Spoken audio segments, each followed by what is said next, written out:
So if you're in the market of finding yourself a nitrile examination gloves, I would recommend these black gloves. I use these in the kitchen when I'm cooking, when I'm washing the dishes, or when I'm doing like a dirty job where I don't want my hands to get dirty, like gardening or pulling weeds or in the garage. This has a box of 100 of them, so that would be 50 pairs. This is a size small. My hand is fairly small, so I'll show you how, this is how they look like.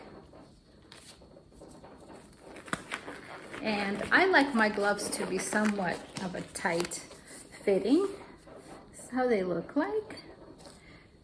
Your hand is pretty flexible, and the fingertips have somewhat of a texture. That way, if you need to get on your phone, it's still touch capable. So yeah, check them out, and they're really nice. Keep your hands nice and clean. Thanks for watching.